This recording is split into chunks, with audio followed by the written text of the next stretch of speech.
তিন দেশে বিদেশ করে শারীরিক ভারসাম্য হারিয়ে এলাকার আনাচে কানাচে ঘুরতেছে এক যুবক। সিঙ্গাপুর, ইন্দোনেশিয়া আর জাপান। তিন দেশে। আসসালামু আলাইকুম, কি অবস্থা? আশা করি সকলে ভালো আছেন। তো আজকের ভিডিওটা হইলো আল্লাহ কখন কাউকে কি বানায় আল্লাহ ছাড়া আর কেউ জানে না। তো আমাদের এলাকার একজন মানুষ, তিনি 4-5 বছর বিদেশ করে এখন শারীরিক ভারসাম্য হারিয়ে এখন এলাকায় ঘুরতেছে। তো সবাই তাকে দেখেন। সালাম আলাইকুম, কি অবস্থা? কেমন আছেন? ভালো আছেন নি? ইনশাআল্লাহ, শরীরের কি অবস্থা? আলহামদুলিল্লাহ। আপনি কি পর্যন্ত পড়াশোনা করেছেন? গাড়ি চলে এসেছি পাশ। আর কয় বছর বিদেশ ছিলেন? সর্বসাকুল্যে বছর চারেক। কোন দেশে? সিঙ্গাপুর, ইন্দোনেশিয়া আর জাপান। তিন দেশে। মূলত আপনার সমস্যাটা কি হয়েছিল? হয়েছে শারীরিক, মানসিক, আর্থিক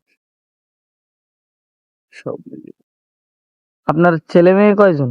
2 জন। সবাই কেমন আছে? আলহামদুলিল্লাহ। তো এখন তো দেখি আপনাদের সবসময় মসজিদে দেখি, 5 ওয়াক্ত নামাজের জন্য যান। আল্লাহ আপনাকে হেদায়েত করছে, এটাই বড়। তো এখন দিনকাল কেমন কাটে? আলহামদুলিল্লাহ। শরীরে মূলত কি সমস্যা হয়েছে? শারীরিকভাবে কিছু কিছু সমস্যা হয়েছে। আল্লাহ কখন কাকে কি বানায় এটা বলা যায় না।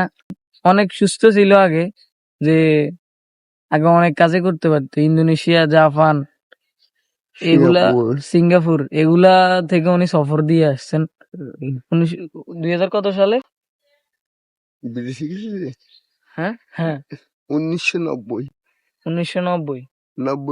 ডিসেম্বরের 20 তারিখ।